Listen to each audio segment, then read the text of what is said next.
Welcome to this explainer. Today, we're talking about the literal engines that drive our modern world. Based on the SASB sustainability standards, we're diving deep into the heavy industrial machinery sector. We're talking about the massive entities building the earth movers, the cargo ships, and the turbines that literally construct everything around us. Historically, this is a highly resource-intensive, fossil fuel-reliant space. But right now, it's going through a massive, forced evolution. So let's unpack exactly how market demands and strict regulatory forces are completely transforming heavy manufacturing. To really grasp what's happening out there right now, you have to understand the core tension at play. The industry standard sums it up perfectly. It notes that demand in the industry is tied closely to industrial production, while government emission standards and customer demand are encouraging innovations to improve energy efficiency and limit air emissions during product use. So you've got this high-stakes balancing act. Global industrial production is screaming for more power and more output, while governments and customers are demanding that these machines get cleaner and much more efficient. So it really makes you wonder, how does an industry that literally runs on fossil fuels survive being squeezed between those massive output demands and entirely new, incredibly strict green regulations? Picture this in your head for a second.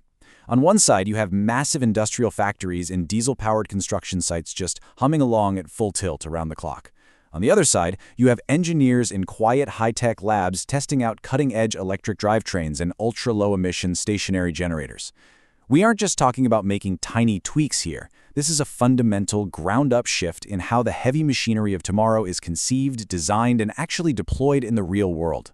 We are basically watching two giant macroeconomic forces collide. On one hand, you have relentless demand. The global need for things like industrial pumps, locomotives, and heavy agricultural equipment is tightly locked to global growth.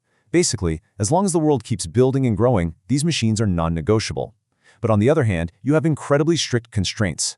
Government emission standards are not just gentle, nice-to-have suggestions anymore. They are rigorous, pass-or-fail legal hurdles. If you don't innovate, you simply cannot sell your products in heavily regulated markets. It's really that simple.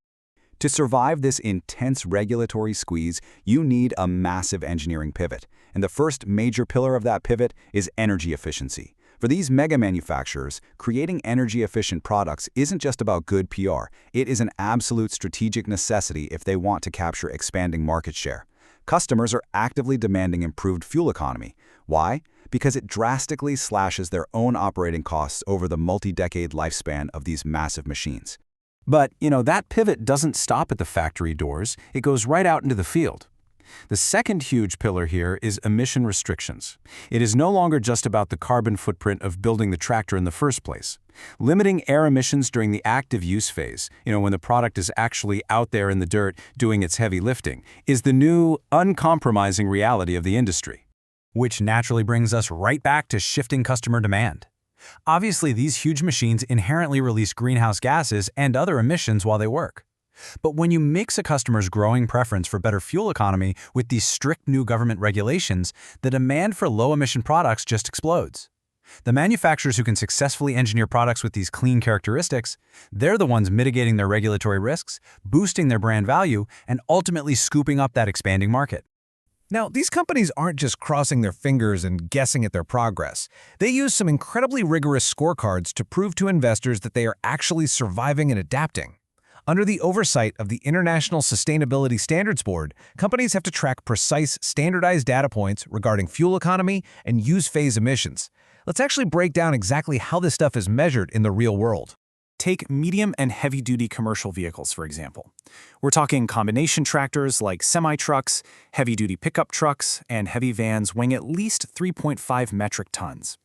Manufacturers track what's called fleet fuel efficiency. This is the average fuel economy of those vehicles, but it's weighted by the actual number of each model sold during the reporting period. That's crucial because it gives us a true picture of the real-world efficiency of the vehicles actually hitting the asphalt, rather than just some theoretical average of what's sitting in a product catalog. So, how exactly do you measure that fleet fuel efficiency? You use a highly specific metric: liters per 100-ton kilometers. Think about why this makes total sense. A heavy-duty vehicle's job isn't just to move itself from point A to point B. Its whole purpose is to move massive amounts of weight. So by measuring the exact liters of fuel it takes to move 100 tons over a distance of 1 kilometer, we get this incredibly precise apples-to-apples benchmark of true engineering innovation and operational efficiency for on-road transport. But what if the machine doesn't travel down a highway? I mean, an excavator mostly just sits in one spot digging, right? The metric has to completely change to match the machine's actual purpose. For non-road equipment, like farm tractors plowing a field or heavy forklifts moving cargo at a port, distance traveled isn't really the point. Time and work are the main factors. So for these heavy lifters, the sales-weighted fuel efficiency is measured in liters of fuel consumed per hour of operation. Okay, it gets even more precise when we look at stationary generators. These machines literally don't move an inch, yet they are the absolute backbone of industrial operations worldwide. Here, efficiency is measured in kilojoules per liter, calculated using the harmonic mean of design fuel efficiency. Without getting completely bogged down in the math here, they use this specific mathematical calculation because it prevents extreme outliers from skewing the data. It ensures these stationary powerhouses are truly squeezing every single drop of potential energy out of their fuel. All right, stepping beyond just fuel efficiency, we've got to talk about the quality of the air we all breathe. And that brings us to this specific metric, grams per kilojoule. This is the crucial data point used for tracking the sales-weighted average emissions of nitrogen oxides, often called NOx, and particulate matter, or PM. When fossil fuels burn, these are the nasty, harmful byproducts that hit our air quality and human health directly. And trust me, the regulations around them are getting incredibly tight. When you actually stop and think about the sheer scale of the equipment under this strict scrutiny, it's awe-inspiring. We are talking about colossal marine diesel engines powering global shipping lanes, massive locomotive engines pulling freight across entire continents, huge on-road engines, and even the non-road diesel power plants used for things like airport ground service and industrial pumps. The standard demands that these companies disclose exactly how they are managing these risks. Are they improving existing tech? Are they researching totally new drivetrains? Or are they forming partnerships to reinvent how these machines operate from scratch? So we've seen just how meticulously these companies have to track and report their progress to investors.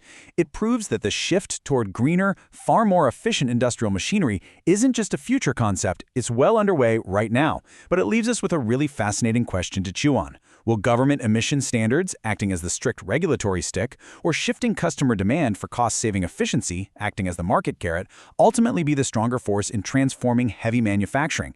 It is a massive macroeconomic race that is fundamentally reshaping the world's most powerful machines. Thanks so much for joining me for this explainer, and I hope you walk away with a much clearer picture of the epic forces driving industrial innovation today.